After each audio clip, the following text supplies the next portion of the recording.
ఈ కూడి వచ్చిన ప్రతి ఒక్కరికి నా హృదయపూర్వకమైన వందనములు. నిశ్చయముగా సియోనులో నుండి నా దేవుడు మిమ్మల్ని దీవించి ఆశీర్వదించును గాక. ఆమేన్, హల్లెలూయా. అందరూ నన్ను గమనించాలండి. ప్రస్తుత కాలంలో అనేకుల జీవితంలో కొన్ని చెప్పుకునే సమస్యలు ఉంటాయి, కొన్ని చెప్పలేని సమస్యలు ఉంటాయి. ఇంతకీ బాప్తిస్మము తీసుకొని రక్షణలోనికి వచ్చిన మనిషికి శ్రమ అవసరమా, శోధన అవసరమా? అంటే మేము యేసు ప్రభుల వారిని నమ్మాం కదా, మా బాధల నుండి మమ్మల్ని విడిపిస్తాడు, దుఃఖము నుండి విడిపిస్తాడు, ఆరోగ్యమును దయచేస్తాడు, స్వస్థత పరుస్తాడు, సకల ఐశ్వర్యములతో నింపుతాడని యేసయ్య మీద నమ్మకం ఉంచి బాప్తిస్మం తీసుకునేటువంటి మనకు శ్రమలు ఎందుకు రావాలి? మనము దుఃఖపడితే దేవునికి ఆనందం కలుగుతుందా? ప్రస్తుత కాలంలో ఒకసారి మనము చూసినట్లయితే మీ కంటికి కనిపించే ప్రతి ఒక్క సృష్టి కూడా శోధనలకు లోనవుతుందండి. ఒక తల్లి ఒక బిడ్డకు జన్మం ఇవ్వాలంటే ఎంత ప్రసవ వేదన పడుతుందండి. 9 నెలలు ఆ బిడ్డని గర్భమున మోసి క్రమబద్ధంగా హాస్పిటల్కి వెళ్ళి ఎప్పటికప్పుడు చెకప్స్ చేయించుకోవాలి. ఇంత చేసినప్పటికీ కూడా బిడ్డకు జన్మమిచ్చేటప్పుడు ఆనందంగా జన్మమిస్తుందా అండి? చాలామంది తల్లులు ఉన్నారు చెప్పాలి. ప్రసవ వేదన, ఎంతో దుఃఖం. ఎందుకు? ఒక బిడ్డకి జన్మమివ్వాలని చెప్పి తల్లి ప్రాణాన్ని కూడా లెక్క చేయదండి. హల్లెలూయా, హల్లెలూయా. అమ్మ అనే పేరు ఒక స్త్రీ పొందుకోవాలంటే ప్రసవ వేదన అవసరమా లేదా? చెప్పండి, అవసరమా లేదా? అవసరం. అలాగనే భూమిని చూసినట్లయితే మీ ప్రాంతంలో ఎక్కువ వ్యవసాయానికి సంబంధించినటువంటి అనేకమైన స్థలాలు ఉన్నాయి. ఒక భూమి మంచి ఫలం ఇవ్వాలంటే అది దున్నబడాలి కదండి, దున్నబడాలి లేదా అండి? ఒక భూమి దున్నబడితేనే శ్రేష్టమైన ఫలములు ఇస్తుంది. హల్లెలూయా, హల్లెలూయా. ఒక బిడ్డకి జన్మం ఇవ్వాలంటే తల్లి ప్రసవ వేదన పడాలి. ఒక మంచి ఫలములను భూమి ఇవ్వాలంటే భూమి ఏం కావాలండి? దున్నబడాలి. బంగారం ఒకసారి మీరు చూసినట్లయితే బంగారు అగ్ని పరీక్షకు వెళ్ళక ముందు అది ఎలా ఉంటుందండి? ప్రతి ఒక్కరు చెప్పాలండి. ఎలా ఉంటుంది బ్రదర్? నల్లగా ఉంటుంది. అప్పుడు దానికి విలువ లేదు. విలువ లేని బంగారుకు విలువ రావాలంటే ఏం చేయాలండి? అందరికి తెలిసిన మాటే, అందరూ చెప్పాలి. కాల్చబడాలి. హల్లెలూయా, హల్లెలూయా. కాల్చబడకపోతే బంగారు సువర్ణముగా మారగలదా అండి? మారగలదా? ఒక బంగారం సువర్ణముగా మారాలంటే, రాజుల చేతిలో అదికి వెళ్ళాలంటే బంగారు అగ్ని పరీక్షకు లోనవ్వాలి ఎంతైనా. హల్లెలూయా, హల్లెలూయా. ఒక తల్లి బిడ్డకు జన్మమివ్వాలంటే ప్రసవ వేదన అవసరం. ఒక భూమి పంట సారం ఇవ్వాలంటే దున్నబడాలి. ఒక బంగారం సువర్ణంగా మారబడాలి అంటే శ్రమల కొలిమిలో, అంటే అగ్ని పరీక్షకు లోనవ్వాలండి.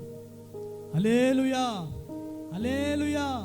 మిమ్మల్ని అందరినీ చూస్తే చాలా బాధగా, విసిగిపోయి, చాలా దుఃఖములో ఉన్నట్లుగా నాకు కనిపిస్తుంది. నిశ్చయముగా ఈ రోజున ఈ మందిరంలో నుండి మీరు బయటికి వెళ్తున్న సందర్భంలో నిండైన ఆనంద సంతోషములతో నా దేవుడు మిమ్మల్ని నింపును గాక. చప్పట్లు కొడుతూ గట్టిగా చప్పట్లు కొట్టాలి.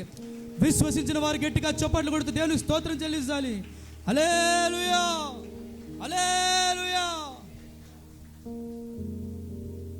ఒక క్రైస్తవుడు పరిపూర్ణుడు కావాలంటే, క్రీస్తు స్వరూప్యం ఒక క్రైస్తవునికి రావాలంటే, ఎలాగైతే బిడ్డకు జన్మం ఇవ్వాలంటే తల్లి ప్రసవ వేదన పడవలనో, ఒక భూమి పంట సారమును ఇవ్వాలంటే ఎలా దున్నబడవలనో, బంగారం అగ్ని పరీక్షకు ఎలాగైతే లోనైన వెంటనే సువర్ణంగా మారగలదో, క్రైస్తవులమైన మనం తప్పనిసరిగా శ్రమలో కొలిమలో కాల్చబడాలండి. హల్లెలూయా. అందరూ 2 చేతుల పైకి హల్లెలూయా చెప్తామండి. హల్లెలూయా. మీలో ప్రతి ఒక్కరికి తెలుసు అబ్రహాము. ఎంతమందికి తెలిసింది? నాకు అబ్రహాము గురించి తెలియదన్నవారు చేతుల పైకి ఎత్తండి. నాకు అబ్రహాము గురించి తెలియదన్నవారు చేతుల పైకి ఎత్తండి. సరి సుమారుగా అందరికీ తెలుసండి. నేను ఇప్పుడు మిమ్మల్ని ఒక ప్రశ్న అడుగుతాను. అబ్రహాము ఎవరండి? చెప్పాలి. అబ్రహాము అంటే మీకు ఎవరో చెప్పచ్చు. అబ్రహాం గారు దేవుని భక్తుడు. ఓకే, చెప్పాలి. మీకేమి తెలుసో దాన్ని చెప్పండి. అబ్రహాము ఎవరు? దేవుని బిడ్డ. అందరూ చెప్పాలండి. విశ్వాసులకు ఎలా విశ్వాసులకు తండ్రి అవ్వగలిగాడండి? ఎప్పుడైనా యోచించారా? మీలో చెప్పాలండి. అబ్రహాము విశ్వాసులకు తండ్రిగా ఎలా మార్చబడాడు? అతనిలో ఉన్న ప్రత్యేకత ఏమిటి? దేని చూసి దేవుడు విశ్వాసులకు తండ్రిగా అబ్రహామును మార్చారు? దేనిని చూసి? సాక్షాత్ యేసు ప్రభుల వారు కూడా అబ్రహాము సంతానములో నుండినే వచ్చారండి. 12 గోత్రకర్తలు కూడా అబ్రహాము సంతానములో నుండినే వచ్చారు. ఇశ్రాయేలీయులు అబ్రహాము సంతానములో నుండినే వచ్చారు. వాగ్దాన పురుషుడిగా పిలువబడ్డాడు అబ్రహాము. ఎందుకు? ఏ ప్రత్యేకత? ఎందుకు దేవుని దృష్టి అబ్రహాము పైకే వెళ్ళింది? అబ్రహాము యొక్క ప్రస్తావన పరిశుద్ధ గ్రంథములో ఎక్కడ మొట్టమొదటిగా ప్రస్తావించబడుతుందంటే ఆదికాండం. ప్రతి ఒక్కరు మీ పరిశుద్ధ గ్రంథంలోని ఆదికాండం ప్రతి ఒక్కరు తీయాలండి, ప్రతి ఒక్కరు చదవాలి. ఆదికాండం 11వ అధ్యాయం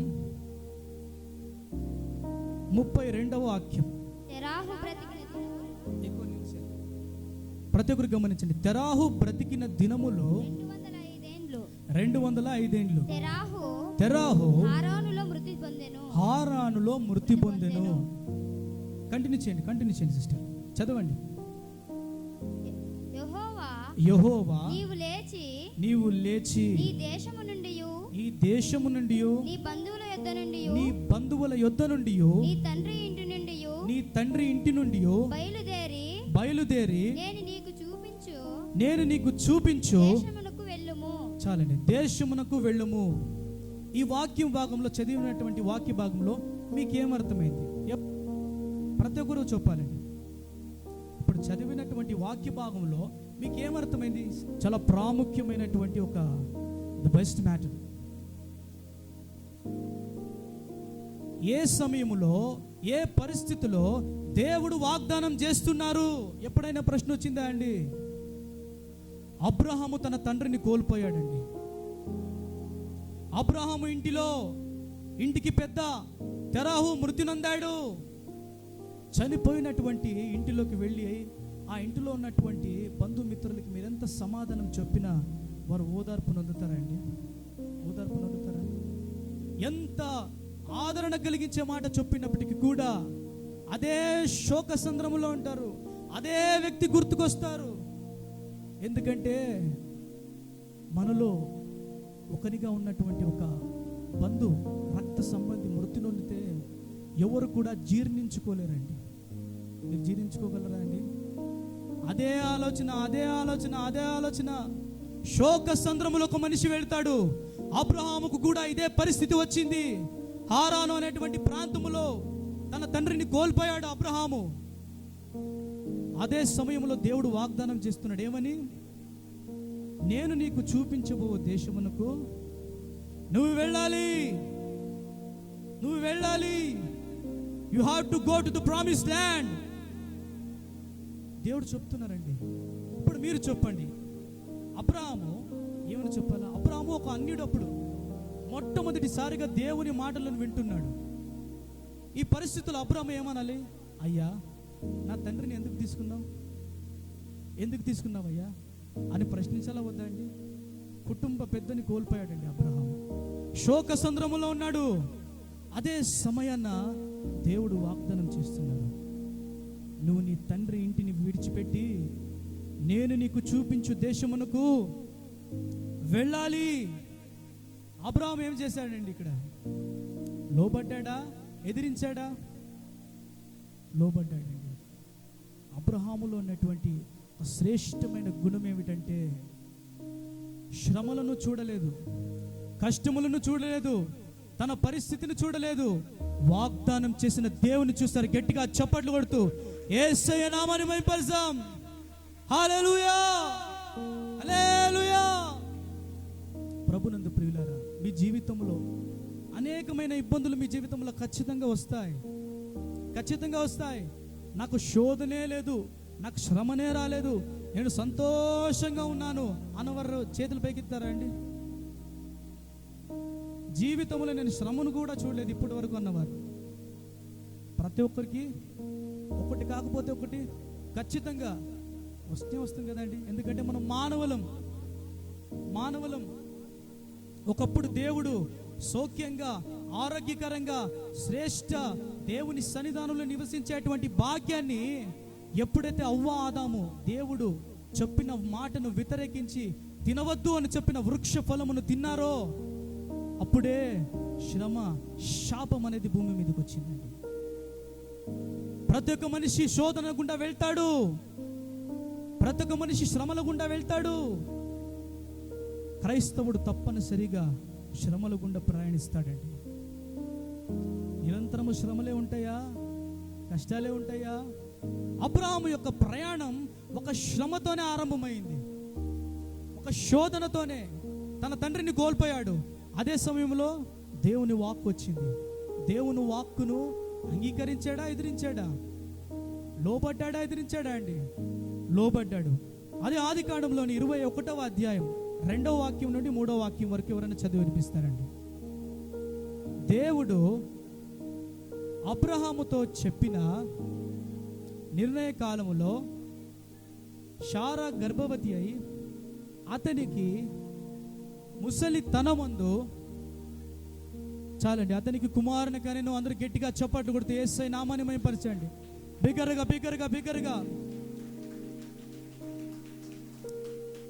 ప్రభునందు ప్రియులారా, క్రైస్తవ జీవితంలో ఎప్పుడూ బాధే ఉండదండి, ఎప్పుడు దుఃఖమే ఉండదు. అతని ప్రయాణం దుఃఖముతో ప్రారంభమైంది. అబ్రహాముకు ముసలివాడైనప్పటికీ కూడా అబ్రహాముకు తన భార్య అయిన శారమ్మకు కుమారులు లేరు, సంతానం లేదు. ఎంతో కునిగిపోతూ, కృషించిపోతూ, నిరీక్షణ లేని ఒక శ్రమల లోయలో ప్రయాణం చేస్తున్నాడు అబ్రహాము. దేవుని మాటను అంగీకరించి తన తండ్రిని కోల్పోయినప్పటికీ కూడా అబ్రహాము దేవుని మాటకు లోబడి నడిచాడు. ఒక భాగంలో చూస్తే దుఃఖముతో ప్రారంభమైంది అతని ప్రయాణం. హల్లెలూయా, హల్లెలూయా. ఇప్పుడు చూస్తే అతని ముసలితనం ముందు దేవుడు ఏమిచ్చారండి? సంతాన భాగ్యాన్ని ఇచ్చారండి. 100 ఏండ్ల వాడైనప్పుడు అని ఆ వాక్య భాగంలో లిఖింపబడిందండి. ఒకసారి మీరు చూసినట్లయితే దుఃఖముతో ప్రయాణం ఆరంభమైంది. తర్వాత నెక్స్ట్ సంతోషం. కుమారుడు పుట్టాడు ముసలితనం ముందు. సహజ సామాన్యంగా ప్రస్తుత కాలంలో పెళ్ళైన తరువాత ఒక 5 లేదా 10 సంవత్సరాలు సంతానం లేదు అంటే ఎంత బాధపడతారండి. ఎంతో మంది భార్య భర్తలు డైవోర్స్ తీసుకుంటున్నారు. నువ్వు గొడ్రాలు, నీకు గర్భం లేదు. ఆ స్త్రీ పడేటువంటి ప్రసవ వేదన అంత ఇంత కాదండి. ఒకసారి గమనించండి, అబ్రహాముకు 100 ఏండ్లు అయినా సంతానం లేదు. ఎప్పుడైనా దేవునికి వ్యతిరేకంగా గొనిగాడా? నేను దేవుని నమ్ముకుని దానికి ఏ ప్రయోజనం అన్నాడా? వాగ్దానము చేసిన దేవుని యందు నిత్యము విశ్వసించి నడిచాడు. గట్టిగా చప్పట్లు కొడుతూ యేసయ్య నామాన్ని మహిమపరుస్తాం. హల్లెలూయా, హల్లెలూయా. ప్రభునందు ప్రియులారా, మన అక్కరలు, మన అవసరతలు దేవునికి తెలీదా?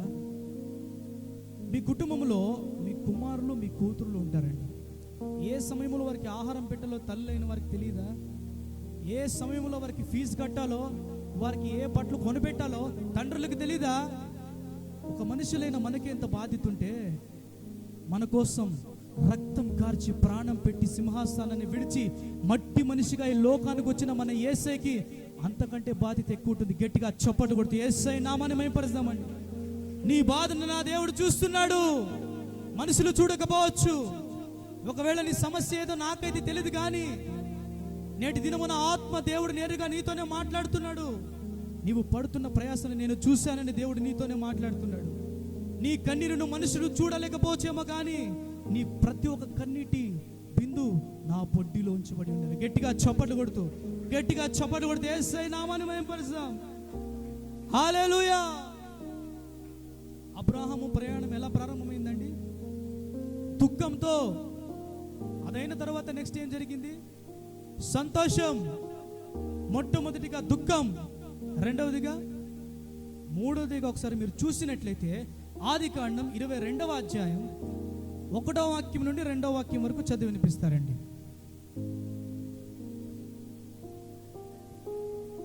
ఆ సంగతులు జరిగిన తరువాత దేవుడు అబ్రహామును ఏం చేశాడంటండి? ప్రతి ఒక్కరు చెప్పాలి. అబ్రహామును ఏం చేశారు? పరిశోధించారు. చదవండి సిస్టర్. ఎట్లనగా ఆయన అబ్రహామా అని పిలువగా అతడు చిత్తము ప్రభువా నేను. అప్పుడు ఆయన, నీకు ఒక్కడే ఉన్న నీ కుమారుని అనగా నీవు ప్రేమించు ఇస్సాకును తీసుకొని మోరియా దేశమునకు వెళ్ళి అక్కడ నేను నీకు చెప్పబోవు పర్వతములో ఒక దాని మీద దహన బలిగా అతన్ని అర్పించమని చెప్పాను. ఎంత దుఃఖం ప్రభునందు ప్రియులారా. ఎన్నో కాలాలుగా కుమారుడు లేడు అబ్రహాముకు. తండ్రిని కోల్పోయిన సమయంలో దేవుని వాగ్దానమును పొందుకున్నాడు. దేవుని మీదే నమ్మకం ఉంచి ప్రయాణమును ప్రారంభించాడు. ముసలి ప్రాయమందు, చనిపోయే వయసులో, నిరీక్షణ లేని సమయంలో దేవుడు ఒక కుమారుని ఇచ్చాడు. అతనికి పట్టలేని సంతోషం, పట్టలేని ఆనందం. ఎంతైనా నేను సేవించుచున్న నా దేవుడు నా చేయి వదలలేదు. నా దేవుడు నమ్మదగిన దేవుడు. నా కన్నీరుని ఆయన చూశాడు. మనుషులు నా కన్నీరుని చూసి నవ్వారేమో, మనుషులు నా కన్నీరుని చూసి ఎగతాళి చేశారేమో, నిన్ను నమ్ముకొని నా దేవుడు నాకు ముసలి ప్రాయమందు కుమారుడు ఇచ్చాడు అని దేవునికి స్తోత్రం స్తోత్రం అని కృతజ్ఞతతో ఆ దేవుడిచ్చినటువంటి ఆ కుమారుడితో ఆనందంగా సమయం గడుపుతున్న సమయంలోనే దేవుడు ఏం చేశారంటే అండి, పరిశోధించాడు. ఒకే ఒక కుమారుడు ఉన్నాడండి, చాలా నా జీవితానికి. దేవుడు నేను చనిపోయే లోపు ఒక కుమారునైనా నాకు ఇచ్చారు, ఇక చాలు ఇక చాలు అని కుమారుడితో ఆనందంగా సమయం గడుపుతున్న సందర్భంలో దేవుడు చెబుతున్నారు, నీ కుమారుని తీసుకొని వచ్చి నాకు బలిగా అర్పించాలని. ప్రభునందు ప్రియులారా, ఒకసారి ఆలోచించండి. ఒకవేళ ఈ మాట దేవుడు మీతో కనుక చెప్పాడంటే మీరు వింటారా? మీ కుమారుని తీసుకొని వచ్చి నాకు బలి అర్పించు అంటే మీరు వింటారా అండి? వింటారా అండి? మీ కుటుంబంలో ఒకరిని తీసుకొని వచ్చి నాకు బలిగా అర్పించు అని ఒకవేళ దేవుడు చెప్పాడంటే మీరు అంగీకరిస్తారా? సమ్మతిస్తారా? ఒప్పుకుంటారా అండి? మనిషి అనేవాడు ఒప్పుకోడండి. కానీ అబ్రహాము ఏం చేశాడండి? చిత్తము ప్రభువా, చిత్తం ప్రభువా, మిమ్మల్ని నమ్మే నేను వచ్చానయ్యా, నాకు మీరు తప్ప దిక్కు లేదయ్యా, నీవెక్కడ పొమ్మంటే అక్కడికి నేను వస్తాను ప్రభువా, నీవెక్కడ వెళ్ళమంటే అక్కడ వస్తానయ్యా. తండ్రిని కోల్పోయి దుఃఖ సాగరములు ఉంటున్నటువంటి నాకు, ప్రపంచమంతా ఎంతో మంది ఉన్నప్పటికీ కూడా మీ కనుదృష్టి నన్నే చూసింది, మీరు నన్నే చూశారు ప్రభువా అని పిలుపుకు లోబడి ప్రయాణము చేశాడండి. ముసలి ప్రాయమందు దేవుడు ఒక కుమారుని ఇచ్చారండి. ఇచ్చిన దేవుడే నీ కుమారుని నువ్వు మరలా నాకు ఇవ్వాలి అని చెప్పారండి. అప్పుడు అబ్రహాము చేసిన పని ఏమిటంటే మరో మాట లేకుండా తన కుమారుని తీసుకొని బయలుదేరాడండి. అబ్రహాము యొక్క విశ్వాసం ఏమిటంటే, నేను నమ్మిన దేవుడు నమ్మదగిన దేవుడు, ఆయన నమ్మదగిన దేవుడు, నష్టము కలిగిన చెప్పిన మాటను నెరవేర్చే రోషము కలిగిన దేవుడు, నిన్ను ప్రకటించే దేవుడు. గట్టిగా చప్పట్లు కొడుతూ యేసయ్య నామాన్ని మహిమపరుస్తాం. ఒకవేళ దహన బలిపీఠం మీద నా కుమారుడు నిన్ను పెట్టినప్పటికీ కూడా, కట్టెలతో నా కుమారుడు కాలినప్పటికీ కూడా, నా కుమారుడి శరీరం దుమ్ముగా ధూళిగా మారినప్పటికీ కూడా, ఆ ధూళిలోను సహితం జీవాన్ని ఇవ్వగలిగిన దేవుడే నిన్ను నమ్ముకున్న నా దేవుడు. హల్లెలూయా! గట్టిగా చప్పట్లు కొడితే యేసయ్య నామాన్ని మహిమపరుస్తాం.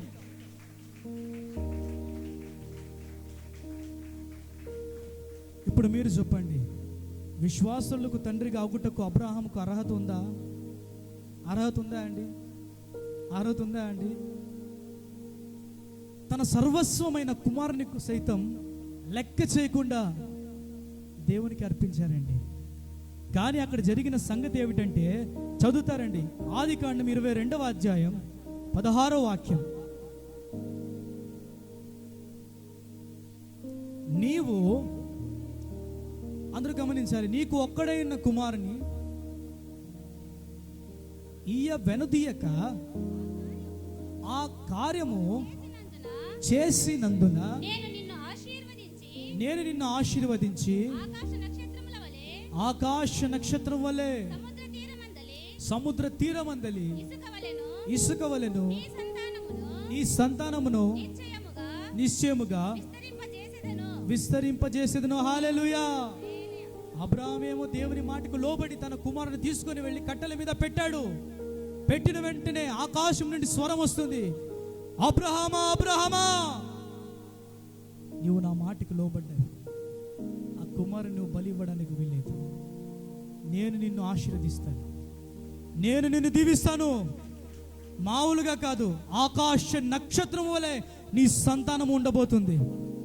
వారి సంతానానికి సముద్రం అడ్డంగా వస్తే అడ్డంగా దేవుడు 2 పాయలు చేశారండి. గట్టిగా చప్పట్లు కొడుతూ, గట్టిగా చప్పట్లు కొడుతూ హల్లెలూయా హల్లెలూయా.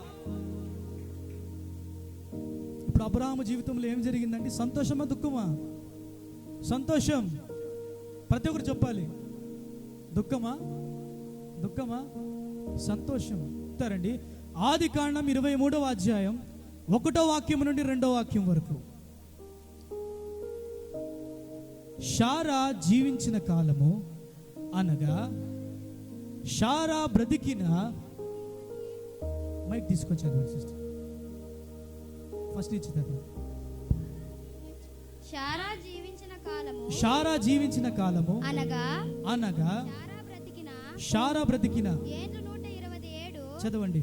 ఏండ్లు 127 శారా కానాను దేశమందలి హెబ్రోను కిర్యాతార్బులో చదవండి మృతి పొందెను. అప్పుడు చాలండి. శారా చనిపోయింది. శారా ఏమైందండి? శారా ఎవరు? అబ్రహాము భార్య. తన భార్య అయినటువంటి శారా చనిపోయిందండి. భార్యని కోల్పోయాడు అబ్రహాము. ఒక్కసారి పరిస్థితిని మీరు అర్థం చేసుకోవాలండి. కుమారుడు బ్రతికిపోయాడు, కానీ ఇక్కడ ఏమైంది? భార్య చనిపోయింది, అబ్రహాం ఇంకా బతికాడు. ఒక్కసారి అబ్రహాం యొక్క పరిస్థితిని మనం అర్థం చేసుకోవాలండి. భార్య చనిపోయింది, సంతోషం వచ్చింది అన్నప్పుడే దుఃఖం వచ్చేసిందండి. చూడండి ఎంత విచిత్రమో. అబ్రహాం యొక్క జీవితం సుఖ దుఃఖాల కలయికగా మనకు కనిపిస్తుందండి. ఇప్పుడు మీరు చెప్పండి, దేవుడు శారాన్ని తీసుకున్నాడు, నా కుమారుని బ్రతికినిచ్చాడు, దేవుడు నాకు అన్యాయం చేశాడని అబ్రహాము చెప్పాడా? చెప్పాడా అండి? ఎక్కడైనా దేవుని దూషించాడా అబ్రహాము? దూషించినట్లు పరిశుద్ధ గ్రంథంలో ఉందా? మీ బైబుల్లో ఏమైనా లిఖింపబడిందా? మౌనంగా ఉండిపోయాడండి. ఎందుకంటే శారమ్మ చనిపోయినప్పటికీ కూడా ఒకవేళ ఆమె బ్రతికి ఉంటే తన కుమారుని చూసుకోవాలి కదా, అన్నం పెట్టాలి కదా. ఇప్పుడు శారమ్మ చనిపోతే బాధ్యతలు ఎవరు చూసుకుంటారు అని అనుమానముతో అబ్రహాం ఉండలేదండి. ఎందుకంటే నా బాధ్యతలన్నీ, శారా బాధ్యతలన్నీ నిర్వర్తించే దేవుడు ఇది మొదలుకొని నాకు తోడై ఉంటాడని నమ్మాడండి. గట్టిగా చప్పట్లు కొడుతూ యేసయ్య నామాన్ని మహిమపరచామండి. హల్లెలూయా హల్లెలూయా. మన కుటుంబంలో ఎవరినైనా మనం కోల్పోయామంటే దాని అర్థం ఏమిటంటే వారి స్థానాన్ని దేవుడు నింపబోతున్నాడండి. ప్రతి ఒక్కరు నమ్మాలండి. ఇప్పుడు శారామేమో చనిపోయింది, కుమారుడు ఉన్నాడు. కుమారుని బాధ్యత ఎవరి మీద ఉంటుంది? ఇప్పుడు కుమారుని ఎవరు చూడాలి? కుమారుడు పెద్ద అయిన తర్వాత వివాహం చేయాలి కదా. ప్రతి ఒక్క బాధ్యతను దేవుడు నిర్వర్తించారండి. 26వ అధ్యాయం 12వ వాక్యం ఎవరైనా గట్టిగా చదివినిపిస్తారండి. ప్రతి ఒక్కరు గమనించాలి. ఇస్సాకు, మైక్ తీసుకోండి, గమనించాలి. ఇస్సాకు ఆ దేశమందున్నవాడై విత్తనము వేసి ఆ సంవత్సరములో నూరంతల పంట పొందెను. 100 అంతలు పంట పొందిన. గట్టిగా చప్పట్లు కొడుతూ యేసయ్య నామాన్ని మహిమపరుస్తారండి. హల్లెలూయా, హల్లెలూయా. 100 అంతల పొలం అంటే 100%. గట్టిగా చప్పట్లు కొడుతూ 100% స్ట్రైక్ రేట్. హల్లెలూయా. నీ సొంత శక్తితో, నీ సొంత బలముతో నువ్వు ఎన్ని ప్రయాసాలు పడినప్పటికీ కూడా 30% ప్రతిఫలం రావచ్చు, కానీ 50% ప్రతిఫలం రావచ్చు, కానీ ఇంకా ఎక్కువ ప్రయాసపడితే 80-90% రావచ్చు. కానీ దేవుడు మీకు తోడే ఉంటే 100% స్ట్రైక్ రేట్తో దేవుడు మిమ్మల్ని నింపబోతున్నారు. గట్టిగా చప్పట్లు కొడుతూ, గట్టిగా చప్పట్లు కొడుతూ హల్లెలూయా, హల్లెలూయా. చూడండి ప్రభునందు ప్రియులారా, మనం అనుకుంటాం మన జీవితంలో పలానా వ్యక్తులు మనం కోల్పోయామే అని, కానీ కోల్పోయిన వెంటనే ఆ స్థానాన్ని దేవుడు నింపుతారండి. హల్లెలూయా. మీ మందిరములో నేను ఒకటి గమనించానండి. చాలాసార్లు మీ మందిరానికి నేను వచ్చాను. పాస్టర్ గారి కుమారుడు, కూతురు. కుమారుడు తబలా ప్లే చేస్తూ ఉంటాడు. హల్లెలూయా. అందరూ నన్ను గమనించాలండి. హల్లెలూయా. అందరికీ అర్థమవుతుందని నా భాష.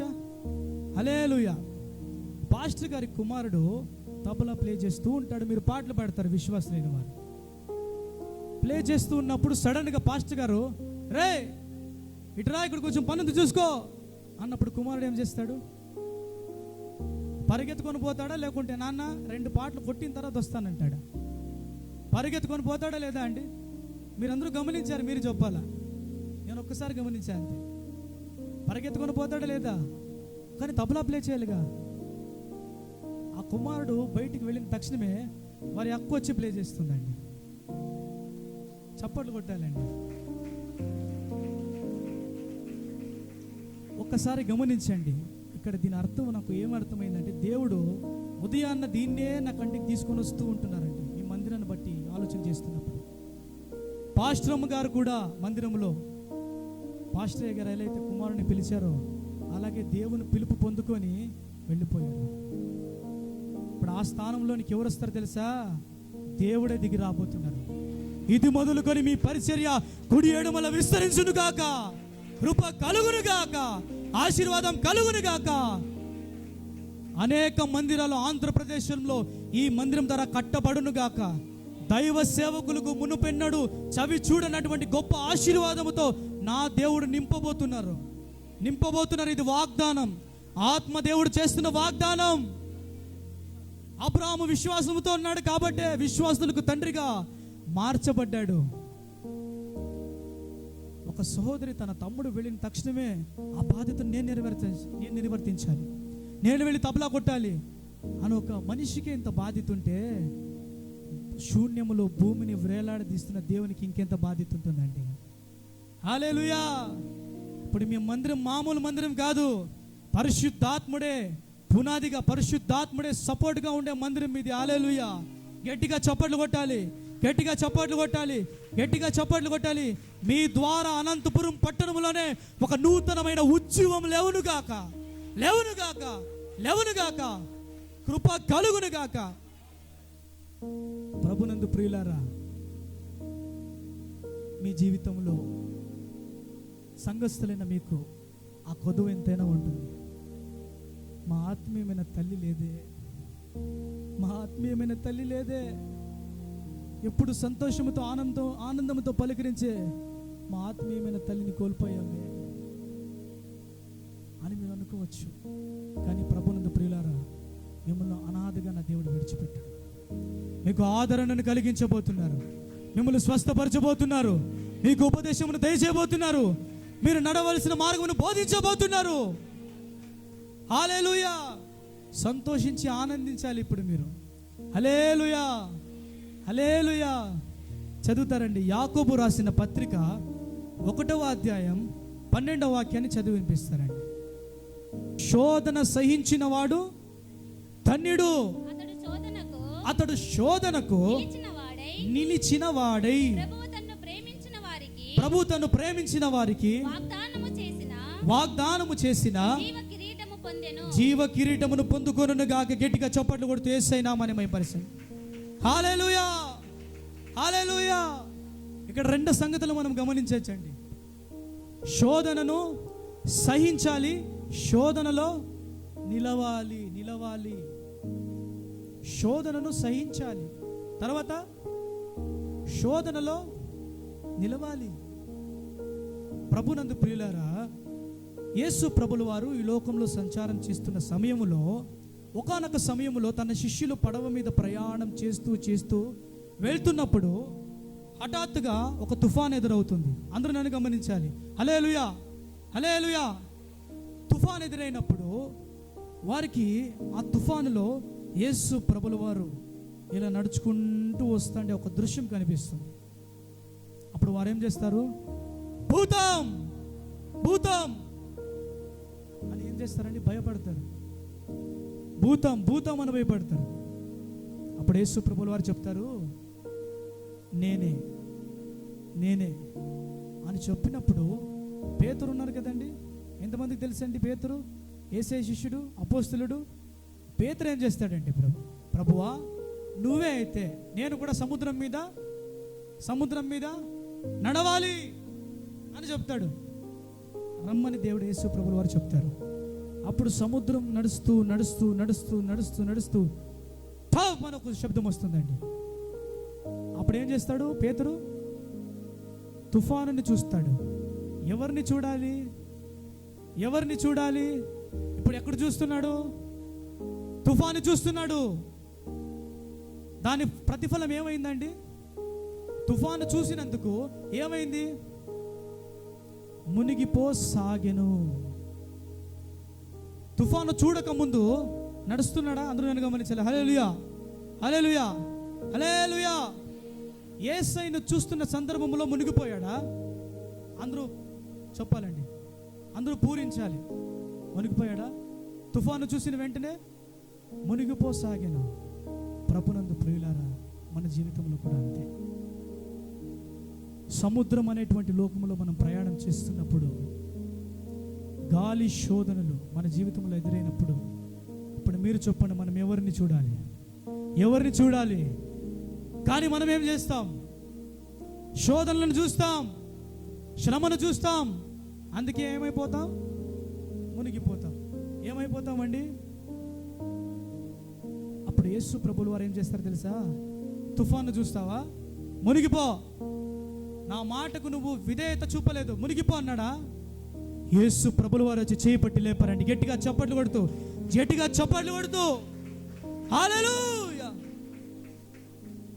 మీరు కష్టంలో ఉన్నప్పుడు ప్రభువా అన్నప్పుడు, మనస్సున్న మహారాజా అండి నా యేసయ్య, తన దూతల నంపరు, తానే వచ్చి మీ చేతి పట్టుకొని పైకి లేపుతారండి. గట్టిగా చప్పట్లు కొడుతూ యేసయ్య నామాన్ని మహిమపరుస్తాం. ఎంత గొప్ప దేవుడు అండి. ఈ లోకంలో ఒక ఎమ్మెల్యేని కలవాలంటే ఎంత ప్రోటోకాల్ ఉంటుందండి. ఒక సీఎం ఒక ప్రాంతానికి వచ్చాడంటే మనం కలవాలి అయినపోయినప్పుడు కలవగలమా? ఎన్ని ప్రోటోకాల్స్ ఉంటాయి. కానీ మన దేవుడు ఎలాంటి దేవుడు అంటే, మట్టి మనుషులు, మట్టిగా దుమ్ముకు ధూళిగా నశించిపోయేటువంటి మానవుల దగ్గరికి శతకోటి దూతలు నంపలేదండి ఆయన. మన దేవుడు శూన్యములో భూమిని వ్రేలాడదీస్తున్న దేవుడు, సర్వ సృష్టిని సృష్టించిన సృష్టికర్త. ఆయన కంటే సర్వోత్తమమైన దేవుడు ఎవరైనా ఉన్నారా? ఎవ్వరు లేరు, ఉండరు, ఉండబోరు ఆయన నామములో. అలాంటి దేవుడు ఏం చేశారంటే, తానే వచ్చి చేపట్టుకొని లేపుతున్నారండి. హల్లెలూయా, హల్లెలూయా. మునిగిపోతున్నప్పుడు పేతురు ఏమన్నాడు? ప్రభువా, చెప్పండి, ప్రభువా. మునిగిపోతున్నాడు. మన అంగలార్పును నాట్యముగా మార్చే దేవుడు. గట్టిగా చప్పట్లు కొడితే ఆ వాక్య భాగంలో మీరు చూసినట్లయితే యేసు ప్రభువుల వారు ఒక మాట అంటారు, అల్ప విశ్వాసి, ఎందుకు సందేహించావు? నీవెవరిని చూడాలి? నీ ఎదుట నిలబడిన నన్ను చూడాలి. నీవెవరిని చూస్తున్నావు? గాలి తుఫానును చూసావు కంటే మునిగిపోతున్నావు. ఈ వాక్య భాగం ద్వారా ఆత్మదేవుడు నేరుగా మీతోనే మాట్లాడుతున్నారు. మీ జీవితంలో వస్తున్న శోధనలు నువ్వు చూస్తున్నావేమో, ఇబ్బందులు చూస్తున్నావేమో, అల్పకాల శ్రమలను చూసి కృంగిపోతున్నావేమో. ఒక సంగతి నీవు మర్చిపోయావు, నీ ఎదుటే నా ప్రభు నిలిచి ఉంటున్నారు. ఎందుకు ప్రభువును నువ్వు చూడటం లేదు? ఎందుకు ప్రభువుని చూడటం లేదని ఆత్మదేవుడు నేరుగా నీతోనే మాట్లాడుతున్నారు. నీవు చూడవలసింది నన్ను కదా. నీకోసం ప్రాణం పెట్టి మృత్యుంజయుడై తిరిగి లేచి ఎవరికి లేని నిత్య జీవాన్ని నిరీక్షణనిచ్చిన నన్ను చూడకుండా శోధనని ఎందుకు చూస్తున్నావు? చూసినందుకే నీవు మునిగిపోతున్నావు. అయినా పర్వాలేదు, ఆ స్థితిలో ఉండి నువ్వు ప్రార్థన చేసావంటే నేను వచ్చి నిన్ను లేపుతాను. హల్లెలూయా, హల్లెలూయా. ప్రభునందు ప్రియులారా, మన జీవితంలో శ్రమలు దుఃఖం ఎంతైనా అవసరం అండి. ఇప్పుడు అబ్రహాము శారమును కోల్పోయాడు. ఇప్పుడు ఇస్సాకు బాధ్యతను దేవుడు నిర్వర్తించారు లేదా? ఇప్పుడు మీరు చెప్పండి, సుఖ దుఃఖాల కలయికలో ప్రయాణం చేసినటువంటి అబ్రహాము ఎక్కడైనా దేవుని నిందించాడా, అవమానించాడా, వ్యతిరేకించాడా, ఎదిరించాడా? ప్రతి సమయంలో దేవుని అందే చెప్పాలి, దేవుని అందే విశ్వాసం, దేవుని అందే. అందుకే విశ్వాసులకు తండ్రిగా మారాడు. గట్టిగా చెప్పట కొడితే యేసయ్యనామని మేము. ప్రభునందు ప్రియులారా, ఒక స్త్రీ అమ్మాని పిలిపించుకోవాలంటే ప్రసవ వేదన అవసరం. ఒక భూమి, పాడైన భూమి పంట సారమునివ్వాలంటే అది దున్నబడాలి. బంగారం సువర్ణంగా మారాలంటే ఏం కావాలండి? అగ్నికి కాల్చబడాలి. అంతకంటే అమూల్యమైన మీ విశ్వాసం అగ్ని పరీక్షకు నిలిచినదైతే నిశ్చయముగా నా దేవుడు నిత్య మార్గములో నిత్య జీవములో మిమ్మల్ని నిలబెట్టి ఆయన రాజ్యములో స్థానాన్ని మీకు ఇచ్చునుగాక. అందరూ మోకరించండి, ప్రార్థన చేసుకుందాం. ప్రతి ఒక్కరు మోకరిస్తామండి. నేను వెళ్ళే మార్గము నా యేసుకే తెలియును. శోధించబడిన మీదట నేను సువర్ణమై మారేదను. వర్ణమై అందరము మీ కన్నీరు ఆయన మందిరములో పడాలి. దడలేని కడాలి తీరము ఎడమాయ కడకు నా బ్రతుకునా. దడలేని కడాలి తీరము ఎడమాయ కడకు నా బ్రతుకునా. సాతాను సుడిగాలి రే పగా నాదరినే నిలిచేవనా ప్రభు. సాతాను సుడిగాలి రే పగా నాదరినే నిలిచేవనా ప్రభు.